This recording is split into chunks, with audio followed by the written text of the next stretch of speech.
A Swan Taught Me My Name, written and narrated by Obelia Akanke. Solitude will be my companion today. I visit Mitbruin Pond a few times a week every spring. The hatchlings should be out and swimming with their mothers. The sight of new life warms my heart and lifts my spirits when I need it most, like today. I follow the stream, find my favorite spot, and sit on the bank. It's a little tucked away space a couple miles from a city park. Few people ever venture off the wooded path to the clearing back here. I like the quiet. A baby turtle hops off a rock and hides himself in the muddy water. Minnows dart back and forth. Two sets of ducklings follow their mothers along the banks. It hasn't rained in almost 3 weeks, so I wonder if the low water level is the reason I see fewer animals. My heart hurts. Another time I could appreciate the almost still water reflecting the rays of the sun, but today I can't get myself together, and I'm not sure why. I hate feeling weak and out of control. Tears blur my sight and my teeth chatter as I struggle to contain my emotions. But it's a battle I don't win. My hand acts on its own and covers my mouth as I let out the sound I didn't know was hiding. A whimper. I concede. I bring my knees to my chest, fold my arms over them, and fix my eyes to stare at the sparkling water ahead of me, wishing my life was different, wishing I was different. At least the pond likes me. I don't know how long I've been staring into or through the sunniest spot, but it must have been long enough to affect my vision. I've been coming to this pond for 2 years, and I've never seen a swan anywhere in this vicinity. Yet, as I look on, there's a lone swan swimming in a direct line down the sunny path in my direction. If I didn't know any better, I'd swear the path of the sun's rays appeared just for me. I've never been this close to a swan. I make every effort not to make sudden movements to avoid frightening it. I realize I'm still hugging my knees and slowly move to a cross-legged position with my hands folded in front of my ankles. As if at a red light, the bird stops midway between myself and the opposite bank. I freeze also. I wanted to know I mean it no harm. Maybe I shouldn't have moved. Maybe what I was doing was the right thing. Why do I always second-guess myself? Why can't I just do what I'm supposed to do without screwing it up? We look at each other. Only one of us knows I mean it no harm. Finally, it continues to me. I'm awed by its gracefulness.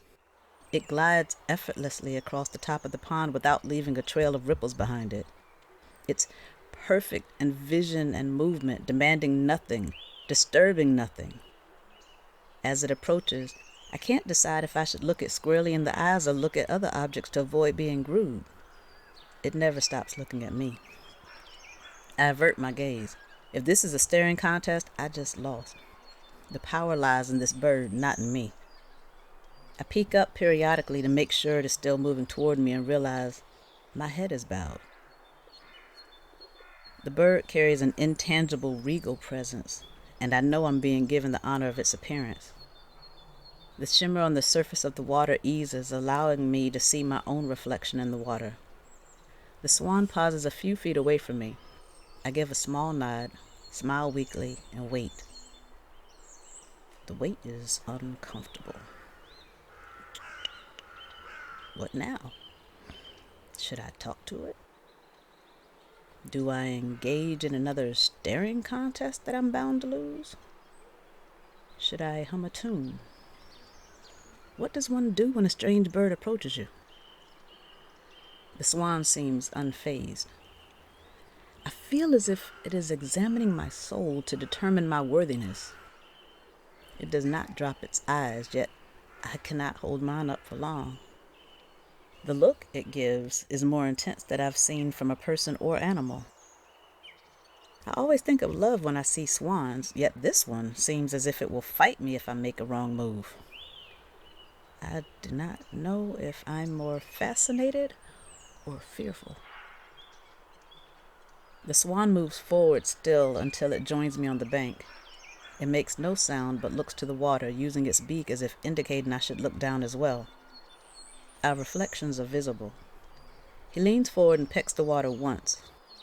Ripples of concurrent circles spread out several feet, much farther than they should have reached.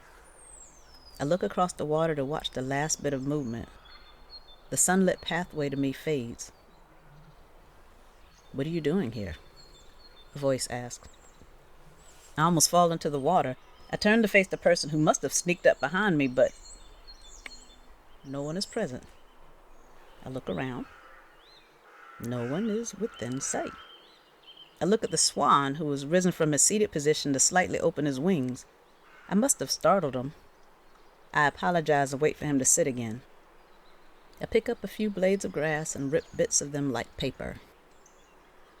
"I asked you a question," the voice repeats. I look to my left with trepidation.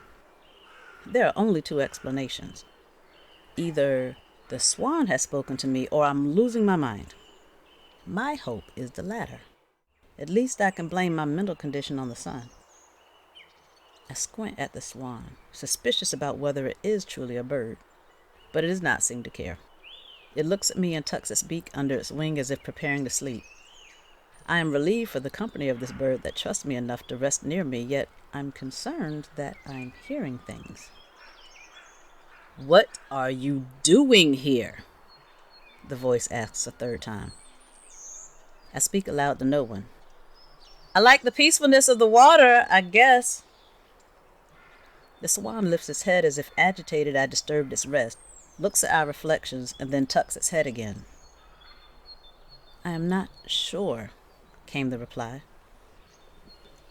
The answer sounded like I said it, but my lips didn't move, and it didn't sound like it was my head voice. Confused, I looked back to the water. My reflection and that of the swan are in clear view. They face each other. However, the reflections don't match the swan's or my movements. I'm looking at the water and the swan is trying to nap. How is it possible that our reflections have become autonomous? "You are not being truthful." Reflective swan holds out a wing. "A mirror does not lie." Reflective me looks away. But I didn't lie. "When you speak with purity, the water is still. When you hide the truth, waves fan out from your core, causing ripples. The bigger the lie, the stronger the wave. If your lie is too big, you will destroy our reflections. My time with you shall end, and we shall never talk again." I peer over the bank's edge, eager to hear what I have to say. Then, reflective me folds her hands. "I will tell you. I trust you'll keep this between us." He nods. "I am afraid. I do not think I'll ever figure out why I'm here, and fear that I'll live and die without anyone remembering me. Nothing I do will make a difference." Silly human. Reflective swan chuckles. Reflective me lowers her head. "Why are you laughing at me?" "You were concerned about the wrong things. While it is noble to wonder what you should do in life, you shall never know your purpose until after you've done it. You must complete a task before you can measure how effective it was. Until then, everything is speculation, which allows you to talk yourself out of doing anything. Shouldn't I know what I'll do before I do it? You can plan for everything you imagine. However, you said you fear that you won't figure out your purpose in life. You can't know if you have a single or multiple purposes in life until you finish living." Reflective me runs a hand above the water. "But by then I'll be dead." "Precisely." "What do you mean? How is that a good thing?" "It is neither good or bad. It just is." He twitched. "What difference will it make if people remember you once you're dead? You won't be able to participate in the conversation or receive accolades, so it is a moot point." "I don't want to be forgotten." "Why?" My reflection pauses and looks up. I'm not sure if she can see me. She appears to be unaware that I'm eavesdropping on the conversation. I'm not even sure if she realizes that she is an extension of me and exists only because she is my image. Because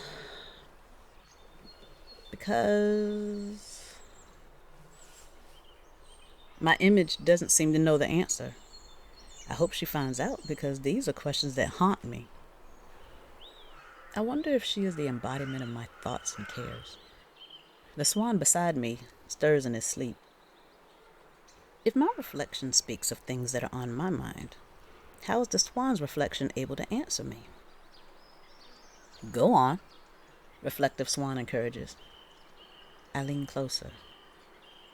Reflective me raises her voice almost like a wolf's howl. Because I want to mean something to people. I don't want to be a nobody. I want to make a difference in the world. Reflective swan inches closer to my image and points in my direction. Wave. I wave my right hand. I watch my image mirror my movements and wave her left hand. Did you see the water move? It didn't move. So you not only didn't see it move, you don't believe anything happened. Well, that's because nothing happened. Reflective me stares at the water. I realize my answers and movements aren't requested, so I stretch out and rest my chin on my hands. As I change positions, I accidentally cause small dirt clods to fall into the water.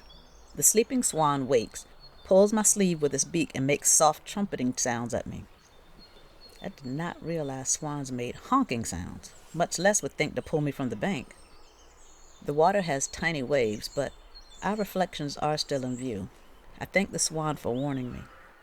Had it been another day, I would question if a bird could understand me, but today, I doubt nothing. Everything has a space. When you make movements, something gets displaced and something else fills it. The smaller the action, the less impact can be observed. However, just because you aren't aware of it doesn't mean it had no effort. Reflective swan sits tall. I could show you if you could swim. I can swim. How? You have no fins and no flippers. You can't sit upright on the water, your skin isn't streamlined for water movement, and you have no gills to let you breathe while underwater. Reflective me takes a deep breath and swims under the water in a circle around the image swan. See? How did you do that? I just close my fingers to cup the water and move my feet to kick through it. Like you said, I'm not built for the water, so I have to make adjustments. I see. He clears his throat. As you probably noticed, when you move your hand to push you forward, water moves around you, behind and in front to return to its normal state. Moving the water lowered the amount of liquid in the space, so more liquid went into the space to account for what you displaced. It's the same with the air. When you wave or flap a wing, you don't get rid of all the air for breathing. He raised a wing to the sky. You don't have to worry about that because you can't fly. Reflective me nods her head. I could fly if I wanted.